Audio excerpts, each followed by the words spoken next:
Greetings, everyone. Pete Pardo here from Sea of Tranquility. Welcome to another episode of Friday Morning at the Fun House alongside the man himself. Don't call him the man of a thousand faces. He's the man of a thousand books, Mr. Martin Popoff. What's going on, Martin? Yes, morning, sir. Morning, sir. We had a nice discussion about how cool this was. This is going to be an interesting discussion here on a cold Toronto morning. It was much warmer yesterday, but it's overcast now and Sunny and going to be in the upper 60s again here in New York. We've had 3 days in a row. Actually, I think it was 70 yesterday and 72 the day before, or vice versa, something like that. It's just ridiculously warm. It's yeah, supposed to yeah. be in this, not supposed to be in the upper 60s, low 70s in No, mid-March. Just not. yeah, no kidding. Yeah, I was out for a walk a couple days ago. It was t-shirt weather, right? And you just Yeah. go, wow, what are those fires going to do this year, right? So I don't even want to crazy. think about it. Yeah. Yeah, No good. No good. Well, hopefully this is not a precursor to a ridiculously hot and yeah, humid or whatever spring and summer, but we'll yeah, see. So yeah. anyway, we have an interesting show for you here today, a very cool topic that for some reason we've never done before, and I think it makes total sense. And what we're going to be doing today is we're going to be taking a look at all of the albums from Black Sabbath, Ozzy Osbourne, and Dio in the 80s, and we're going to rank them. There's 15 of them. So that's what we're doing. And we're going to go three albums at a time here and plow through the catalog. And, Martin and I were just talking before we went on the air about how we go about doing something like this. It's kind of like you throw everything up in a list and you kind of think about how much each album means to you and which albums don't mean as much to you, and you put some down below and some up above. You move them around, shake them about, and boom, there you have a ranking. So yeah, we've ranked the albums of all of these entities themselves, but now we're throwing them all together in just the 80s. So Martin, I don't know if you want to talk a little bit more before we get started. Yeah, I just found this to be an interesting exercise because I sort of semi-famously say no to a lot of things, right? And some of the things I say no to a lot when people ask me to come on shows and stuff is like the album wars situation of one random album against another random album. And to me that thing can rise in meaning when you do something like this with it. But it brings up the whole idea of randomness. Like if it's too random, I don't understand like why we are comparing this album versus this album, like some earlier Kiss album against a later Kiss album, or one 1983 album against another when they're completely different things. But what I've realized is, actually, through doing that awesome episode we had with Kiss Rock and Roll Over, and that when we were Hudson Valley, it was Hudson Valley Squares, right? Yep. That it was, and we had what, four albums? We had Thin Lizzy Fight. Four They albums. were all 70. No, they weren't all 75, but I thought we had I Thin think they Lizzy were all Fight, the fourth Rock or and Roll fifth Over. album from the Yeah, band. that was it. That was it, right? So what was cool about that is that it makes you think about comparing them. Even if it's like a forced, you don't know if it's a great idea to compare them, but as soon as you start comparing them, it makes you think about these things in different ways, right? Yeah. So Yeah. I thought that was kind of cool, where it's like now you're fighting for this band over this band or whatever. So I've come around to this whole idea of maybe I'm letting a little more randomness into things that I think are kind of a cool comparison thing. And yeah, stay tuned. We have some other ideas that might be a little along this lines. But so yeah, to me, it makes sense to look at these. The funny situation here, of course, is that you've got Tony and Geezer who don't invest a lot into band relations and communication, and they're like typical males, right? So they lose one singer and they lose another singer, right? So it's like famously, anytime I've talked to anybody in the Sabbath camp, it's like, what happens is the phone just doesn't ring ever again, right? That's what they tell you, right? So they say, yeah, I know they never told me I was fired. It's just they never phoned me again. I never talked to them ever again, right? It's like, That's all too familiar. Yep. yeah. So I mean, obviously it's different situations here, but it's cool that we're comparing the band that shed the two singers against the two singers who are now off on their own as solo artists. So we've got 15 studio albums, and we're gonna give a little bonus of the live albums at the end. But We're going to go three at a time. So I'm going to start with my least favorite of all 15 of the Black Sabbath, Dio, and Ozzy in the 80s, being Headless Cross. Sorry, Butch, I'm not a big Cozy Powell fan. I apologize yet again. But yes. I just feel like I feel like this is a badly produced album. I feel the lyrics are sort of trite and slasher horror, you know quasi occult feeling. So yeah, don't like the production, don't like the drumming. I think the songs are kind of hackneyed to put together. For some reason, was a big hit in Germany. People really love this album. The next one I'm going to go with is at 14. I'm going to go with Ozzy, The Ultimate Sin. I have never felt like, I can't get past the production of this. It's just so dirty and distorted. The drum sound is just blocky and turgid. And the songs aren't that great either. It's a little bit in the range of, as we say, trying to be a little hair metally, right? Number 13, I'm going to go with Seventh Star, which feels not like a Black Sabbath album. Glenn Hughes, just weird, laborious lineup, putting it together. It's produced well. I do like the production of it. It's very sober, conservative production. It's got some good songs, but it's got the legendary power ballad on it, kind of thing. It's got a fast one with double bass, but yeah, Glenn doesn't feel particularly part of this whole Sabbath situation. So those are my bottom rung: Headless Cross, Ultimate Sin, Seventh Star. All right, cool. We're off to the races. All right, so my number 15, I'm going to go with Sacred Heart by Dio.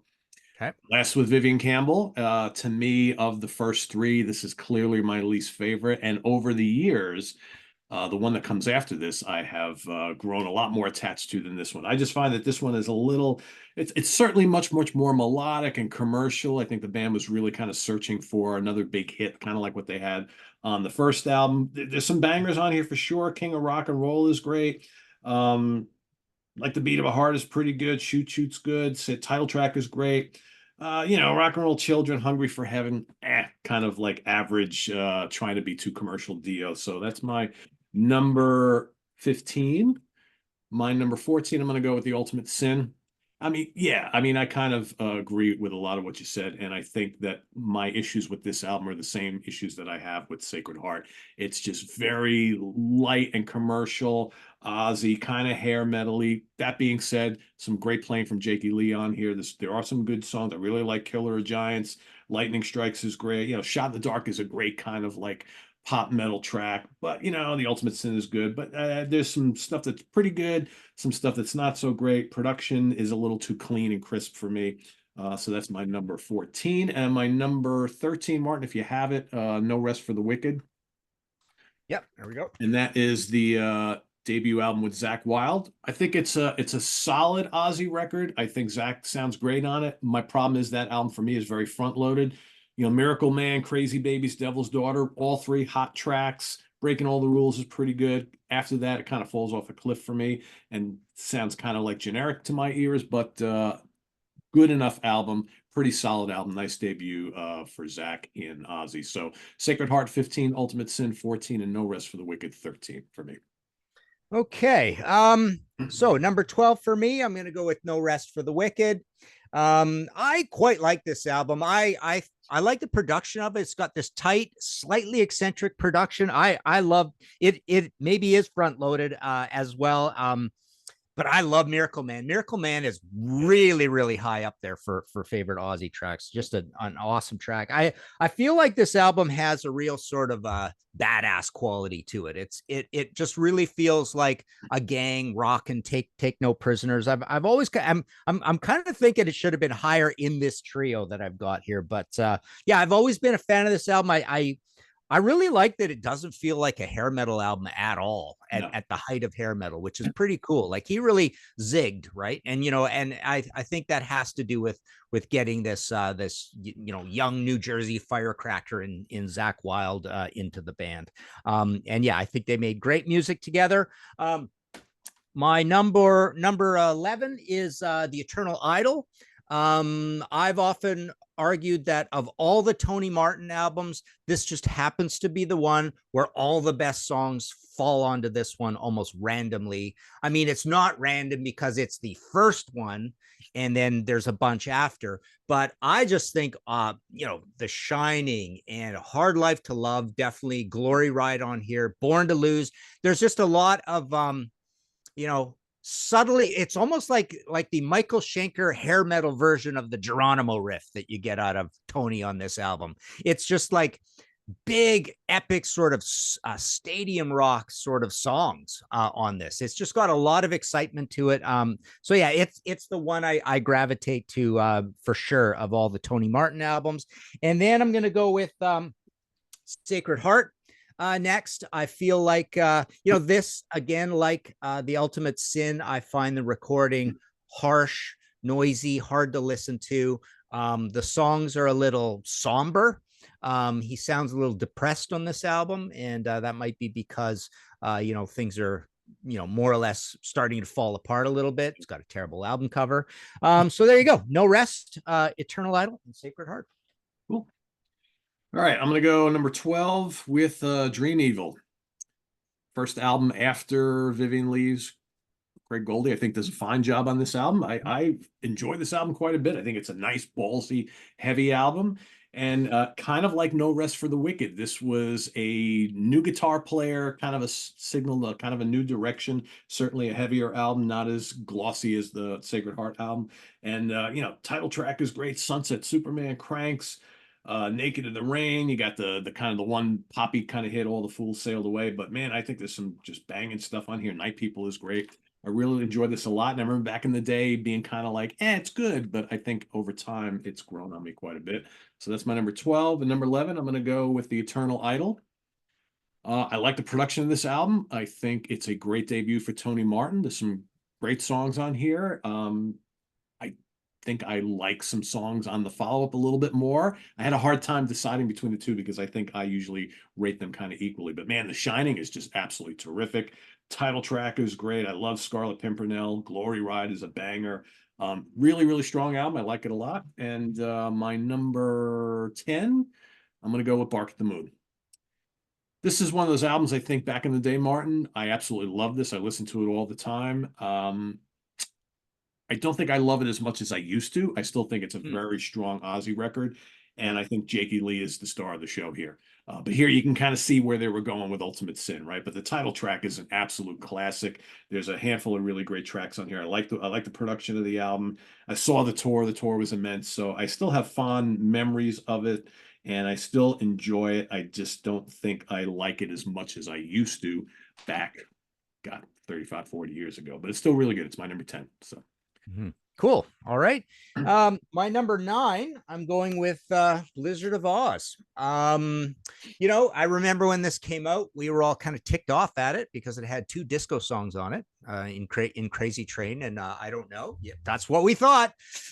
Just those beats to them and that sing-songy little riff. We're not crazy about those 2 songs.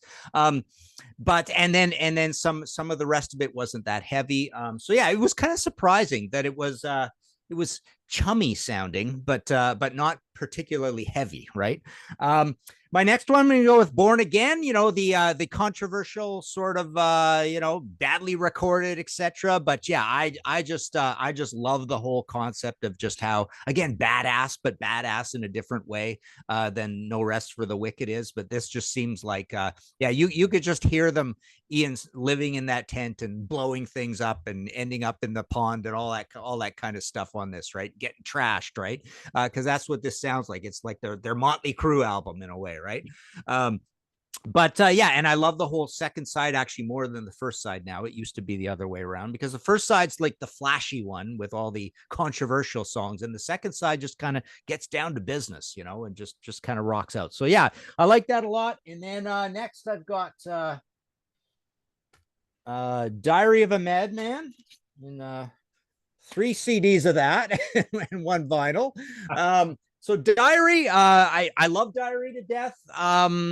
This is obviously the super interesting but still finessed and you've got this guitarist that, again, there's certain guitarists that have their own sound, that even more have their own sound than Randy does. But Randy absolutely has his own sound, of course.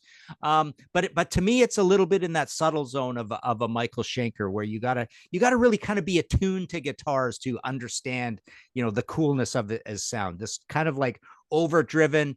I wonder if a lot of his sound is just having been put up into the mix so much as well, right? There's an interesting thing that happens on those with the rhythm section, right? They seem to be kind of cloistered a little bit, like the whole Cliff Davies Ted Nugent thing. And then the guitars are just put up so high in the mix that you can't ignore. But of course, an amazing bunch of songs on there as well. So yeah, Blizzard, Born Again, and Diary of a Madman. They perhaps are coming a little low, but we'll see. Some may say, yeah, Yeah. All right, my number 9 is Headless Cross. So unlike Martin, I like Cozy Powell a lot. Butch will agree with me on that. Yeah. I thought Cozy was a nice addition to this band, and I think it's a shame that I mean, nothing against, no disrespect to Vinny at all, but that's like I kind of always wish that we got the that reunion with Dio with Cozy in the band for Dehumanizer, but it never really happened. But anyway, that's the story for another day. Anyway, I like the songs on this a lot. I think the title track is immense. I love Devil and Daughter a lot. When Death Calls is absolutely crushing, Killing the Spirit World. I just, for whatever reason, I always gravitated to this above all the other Tony Martin albums. And I don't mind the production too much. But, the cover is kind of cheesy and it looks kind of cheap and whatnot. But I dig it a lot. I dig it a lot. Number 8 for me, I'm going to go with 7 Star.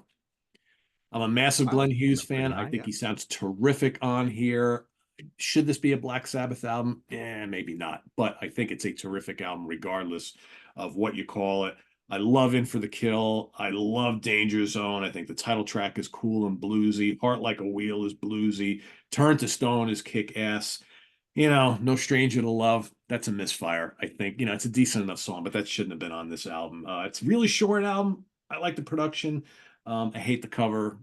Everything about it just screams Tony Iommi solo album. But I think as an album itself, I think it really works. And I think it's, with all that was going on with Glenn at the time, I think he sounds great on it. So that's my number 8. And my number 7 is The Last in Line from Dio. To me, Wow. it's almost as good as the debut. There's some great songs on here. We Rock is a terrific opener. Title track is immense. I Speed at Night kills. Egypt, The Chains Are On is epic. You really can't say anything bad about this album at all. The albums that are coming up on my list, I just like a little bit more. But I could totally see anybody this being their favorite Dio album, because it's great. Listen to it a ton back in the day. I still enjoy hearing it. And yeah, that's my number 7. Nice. Okay. Wow, we're getting quite a range here. This Yeah. is pretty cool. So okay, so number 6, I've got Bark at the Moon. I've always liked this one a lot in terms of I think there's kind of a settling down quality. I mean, there's a loss of charm over the first two, but there's this settling down quality and just this tightness and discipline in the recording. And I love Jake to death as well. And I think the songs are really good on it. So yeah, I mean, it's a bit of a contentious thing. We have a Contrarians episode where I call this my favorite Ozzy album, and it's really, really close between this and Diary. Holy Diver I've got next. I do not own a copy of Holy Diver anymore. I'm surprised to see that. But Holy Diver, definitely. This is like the I always consider this like the King Crimson discipline of the lineup, where it's the raw, exciting phase of discovering something new. But I just feel like on 2 later Dio albums, there just seems to be a more attention to detail. This album is so full of great songs, but I just feel like there's kind of a finessing and a slight increase in sophistication on later ones, including this one here. So my next one is The Last in Line. We Rock is probably my favorite Dio song, period. Last in Line is as cool as Holy Diver. One Night in the City, I just totally love on this as well. And I Speed at Night. I mean, it might be a little more peaks and valleys versus the debut as well. But I think I think I think I like the Peaks and Valleys albums more than the steady albums, right? The ones that are full of tens and sixes rather than all 8.5s, right? In terms of songs. So yeah, that's my next choice. That is actually all of them. So 6, 5, and 4, Bark at the Moon, Holy Diver, Last in Line. Cool. All right, my number 6, Born Again. I love this album. I really, it's funny because when I talk to people who tell me all the things they hate about it, generally speaking, what they hate about it, I love about it. I am so used to the murkiness of this album. I think it's menacing sounding.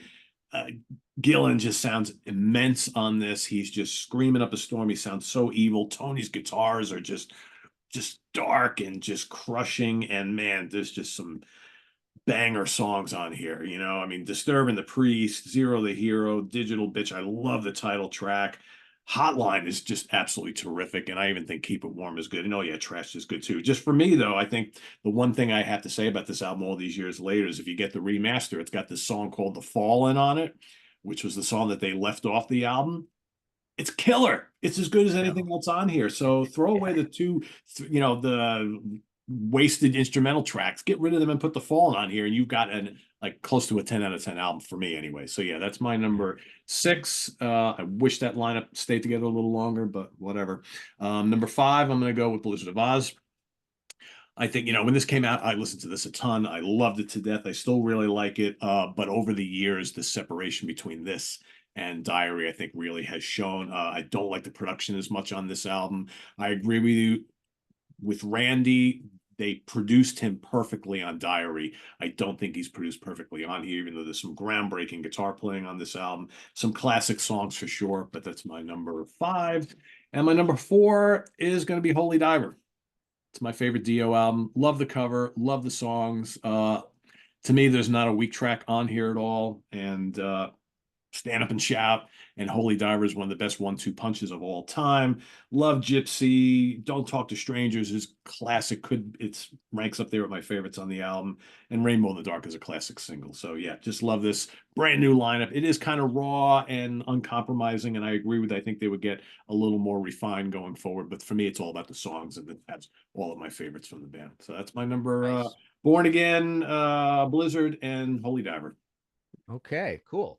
All right, the top 3. Yeah. Starting with number 3, Dream Evil. Well, we have a Contrarians episode where I call this my favorite Dio album, and it is. And I just I play this and I go, I don't see how Holy Diver and Last in Line are full of more great songs than there are on this. And it sounds to me, it sounds exactly like a cross between Holy Diver and the Last in Line. And the new guitarist kind of he sounds closer to Viv Campbell on this than he would sound ever again on anything else Craig did moving forward. There are some really interesting guitar solos on here, and the riffing is good as well, and the production is really good. The production is way better than Sacred Heart. So yeah, I just think this is a real sleeper of the Dio catalog. And you could just weigh up those songs 1-to-1 against everything on those other ones and realize it's a high percentage Dio album. So that's my number 3. My number 2 is Mob Rules. I think this is maybe Martin Birch's best production. It's the bassiest. And it's a good, serious, heavy album with some melody and things like Turn Up the Night and Country Girl on it. It's got some really cool slow ones. Actually, Mob Rules is pretty melodic as well. Sign of the Southern Cross is epic.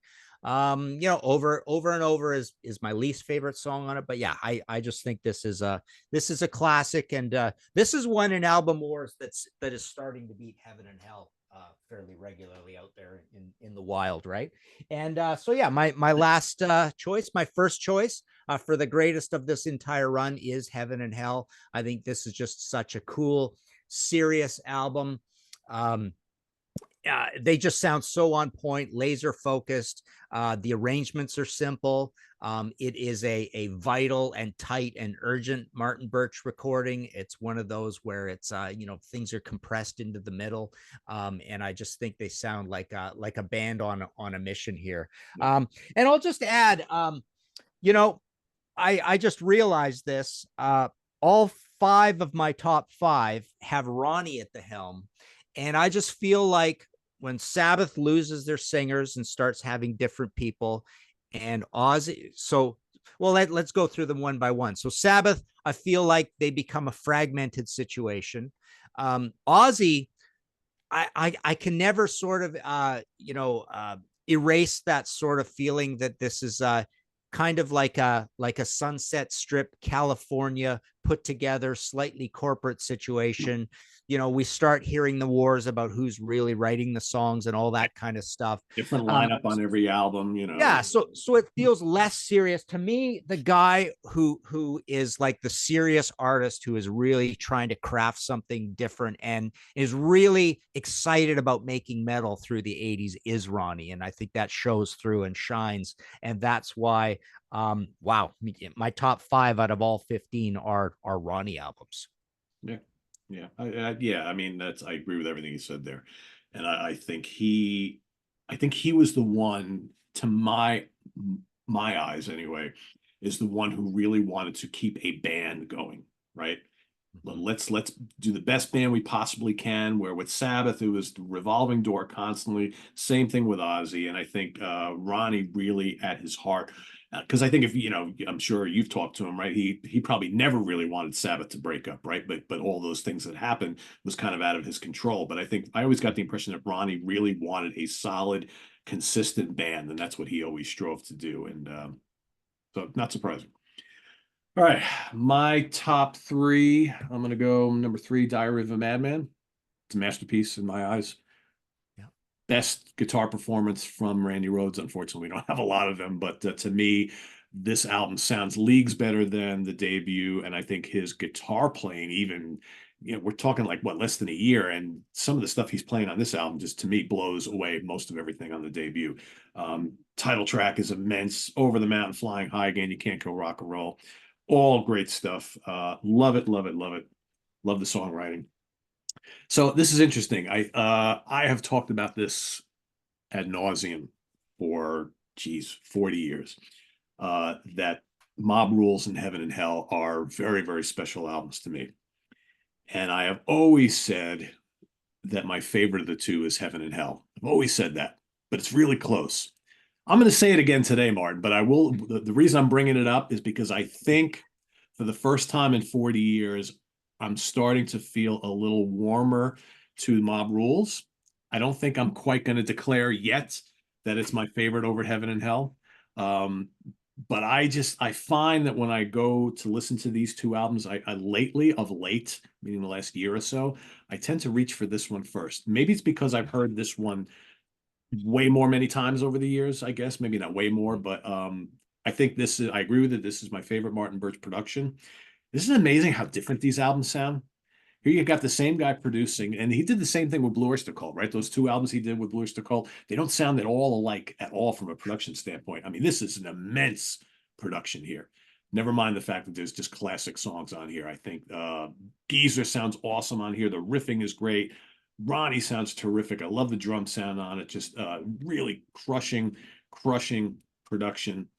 Sign of the Southern Cross, title track, Turn Up the Night. I mean, so many classics on there. I'm going to go with number one for today. I'm going to go with Heaven and Hell. And this is amazing. What an iconic album cover, right? Mm-hmm. It's like, I think this is one of those album covers we kind of take for granted. It's like so weird and so kind of like wrong, but it's like, I think it's so iconic. But yeah, I mean, Neon Nights, Children of the Sea, the title track, Die Young is so good. Even Lonely is the Word is really good. I think of the two bluesier songs that end these two albums, I think Lonely is the Word is my favorite. Wishing Well and Walk Away and Lady Evil are my three least favorite songs on the album, but they're all great too. So yeah, it's got to be number one for today anyway. We do this again next year. Born Again. I mean, Mob Rules might be number one. Who knows? And as testimony to your point about Ronnie and a band situation, to his dying breath, he said the greatest thing he was ever on was Heaven and Hell, right? So, he at least in this department, there was a reduction in the ego idea of he had to pick a Dio solo album, and he didn't. He picked Heaven and Hell. So he's like, I was part of this band. I love this band, right? It's a little bit how Sammy Hagar talks about, I was in the greatest band in the world. I was fired from that band and blah, blah, blah, right? He says, I would never quit that band. They're the greatest band in the world, right? So it's kind of cool that Ronnie would pick Heaven and Hell. And it just shows the seriousness of what he did through the 80s. It's like he starts off and then he literally makes the greatest album he thought he was ever on, right? Yeah, yeah. Yeah. How do you feel from a drum perspective? Obviously you got Bill on one album, you got Vinny on the other. How do you think from a drum perspective these two albums compare and differ? And do you think if, like, say, Vinny were to have played on Heaven and Hell, how much of a difference that would have made? Do you think that we have like prime Bill Ward on Heaven and Hell, or is he like fairly compromised at this point in time so that his drumming is not maybe as interesting and impactful as it was on some of the earlier Sabbath albums? Yeah, that's interesting. I think I've never thought of him as being compromised, by the drugs and the booze and that whole situation that has become legendary. I think he's playing that way deliberately. I know he talks about how he can't even remember doing it, right, and stuff like that. But to me, it almost feels like that's what the songs called for. It might be what the producer called for. I love his performance on it. To me, it's literally, here's 100% Bill Ward in the 70s. I think this is literally down to 50% Bill Ward crossed with Dave Holland, right? It's a very straightforward, very subtly interesting drum direction, but there's not the clumping around the riffs in the same way. So I really do like the drumming on it. If Vinny would have done it, it would have sounded more like Vinny, and it would be equally as cool. And maybe even, you'd remember more of the parts and maybe more of the fills and stuff, because Vinny is such an interesting drummer when it comes to fills. The big snare thing, the starting earlier in the bar kind of thing with his fills. So yeah, it's who knows? I think, yeah, it almost feels like there's a magic and a charm to that album that you don't want to mess with. But had you messed with it and stuck Vinny in it, it would have been an equally as cool an album. Yeah. Yeah, it's just interesting that Bill appears on two albums that, like, he would fall out of the band shortly thereafter. The same thing with Born Again, right? So it's just it's always interesting to stop and think about his performance on both of those albums, where he was going through a lot in his personal life, and I think his drumming on both of those albums are much, much more kind of, I don't want to say simplistic, but not really what we were used to from Bill Ward on some of those early classic Sabbath albums, but perfectly played for the songs, right? He's not doing all this little intricate jazzy things like he did in the past. But I think the drumming is spectacular on both albums, but it's just a little bit different. So Yeah, it's funny. It's on Born Again. It feels more like, had he known, like, you don't know this when you're making it, but it almost sounds like, had there been a decision made ahead of time that we were going to make this really murky, dense album, a drummer like a Mike Portnoy, for example, would go, oh, okay, I better play really simple here if I'm going to be heard, right? yeah, So we know that's not the case, but yet he does play. He is a little bit of a different drummer than he is on Heaven and Hell. So you wonder if there's something in the way the producer is directing things that causes that. But you're right, on both of them, he's different from himself on both of those, and he's different from the 70s Bill Ward on them too. So yeah, yeah. yeah. It could be down to the producers, maybe. Who knows what Martin Birch and Robin Black were having them do. So Yeah. yeah. Yeah. All right, Martin, want to give everybody a taste of what we're doing next week? Well, we got a little bonus first, right? Oh, that's We right. got Yeah, the before we do live that, live that's right. situation. Yeah. Yes. So we were going to do a bit of a bonus. We didn't want to mix these in, but yeah, quickly, we wanted to give tribute, as it were, pun intended, to the live albums during this time. So I think in reverse order for the live albums, I'm going to go with Intermission, which isn't even a live album. It's a live EP and a studio track. Ronnie hated this thing, and the cover's horrible. Oh, it's terrible. But yeah, I mean, Ronnie, and imagine, you and I have talked about before. Imagine if Ronnie was able to do a Live After Death double live album in the 80s. It would have been amazing, right? Yeah. Instead, we get this piddly little badly recorded EP. Next, I'm going to go with Tribute. This is good. But yeah, it just comes, it's got a cloak of the sad about it because it's coming out in 87. This is like a archival thing with Randy. But then we're into the dueling live album wars. Ozzy and Sabbath. I've always been a big fan of this album. I think the production's great. The performances are great. Generally speaking, when people complain about this album, they say that Ronnie's singing over everything, right? And it's funny on the review crew that we have going up. Karen makes some interesting points about Bruce possibly singing over everything on the Mandrake project. So it was kind of a neat point. People say that about this Ronnie in a live situation, period. Like, stop singing over everything. It's the one thing people complain about with Ronnie. But there's some stretching things out and some crowd participation that's not great. But this is a really molten sounding live album. But then I will rate this the top one.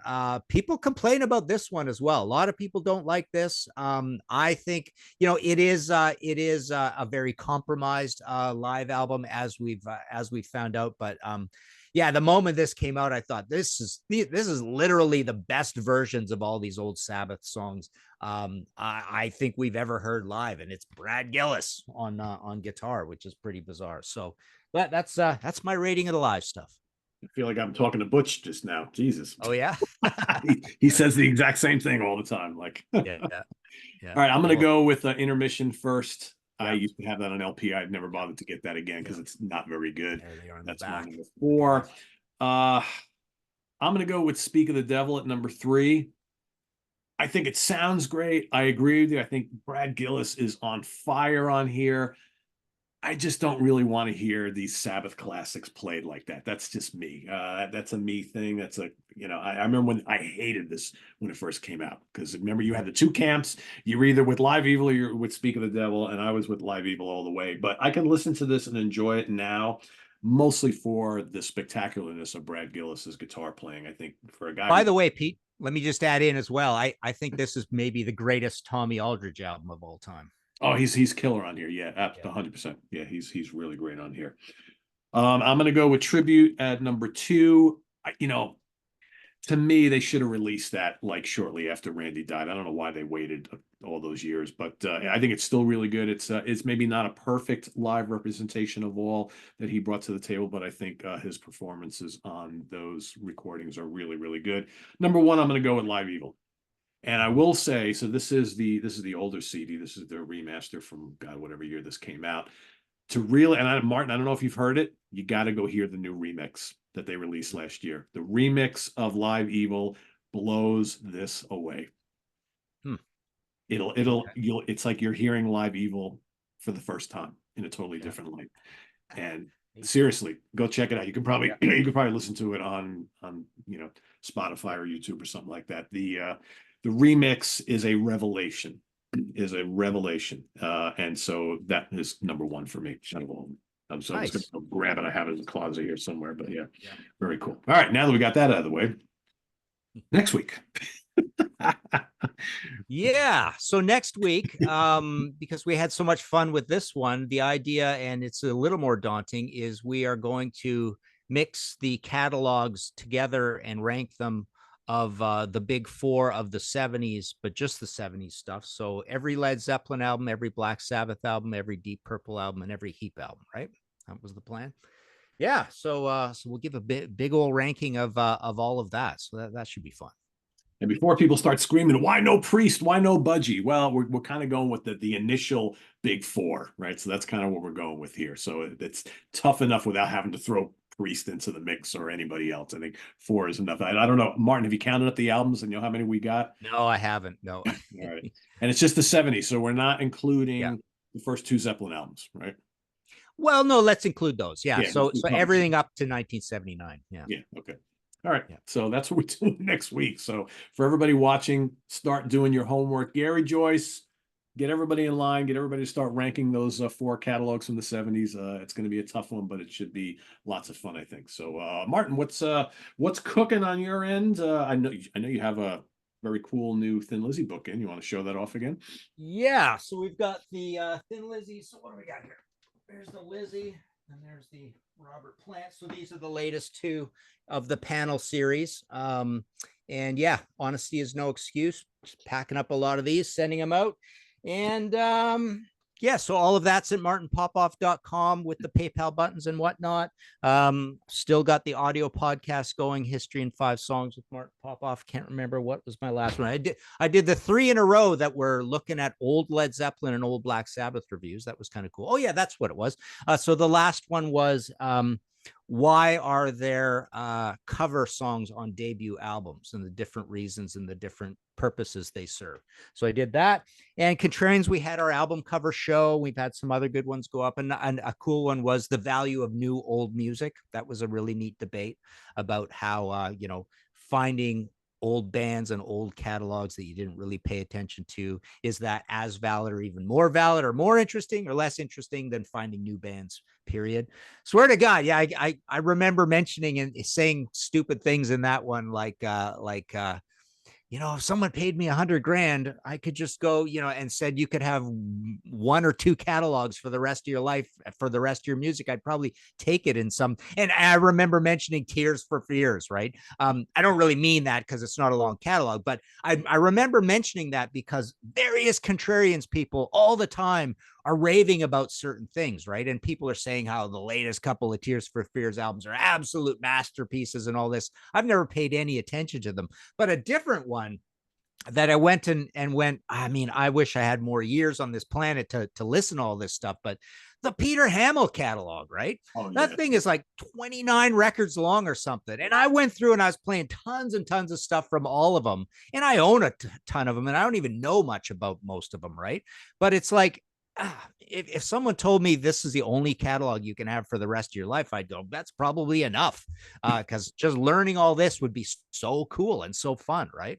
So yeah, there's so many of those right out there that you get turned on to and go, how did I miss this?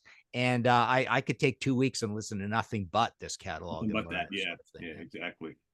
Yeah. Yeah, it's as much shit as you think you've listened to and digested over the course of your life. When you really stop to think about it, haven't even scratched the surface. Haven't even Yeah. scratched the surface. There's so much out there. So much out there. That's why it's cool at this stage of the game at our age to discover, you know, an old band that's new to you who has a sizable catalog. It's very cool. It's a lot of fun. I still do it all the time, and I sometimes used to. It's like, there's nothing else out there for me to listen to. No, not true at all. Yeah. Not true And at the all. funny thing is, and I think I did a podcast episode about this as well, how you could pick those catalogs that you've always been impressed with from a distance, right? And you haven't really addressed them properly.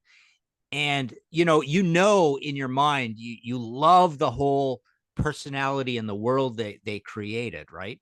That you go, if I spent a lot of time with this catalog, it will actually change my personality to be more like this person. I'll think more like them. I'll be into the same things they're into. I'll have the same I'll start having some of the same opinions as that person, right? It's just like when you read authors or philosophers or whatever it is, or any personalities you follow anybody. But my point is that you know Voivod's a perfect example, right? It's like if I became an obsessive Voivod person for 2 years in a row, right?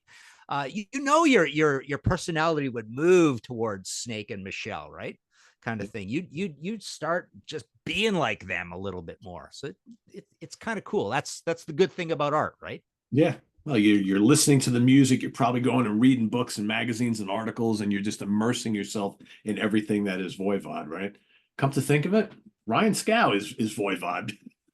Oh yeah, is he? He's an enormous fan. I can't tell you how many times I've talked to Yeah, him yeah, and hanging around him, and he just throws out some kind of Voivod whatever yeah. in there. So yeah, that can happen. I mean, But the point is, he's probably into a whole bunch, like a dozen of the same things Michelle would be into, right? yeah, yeah.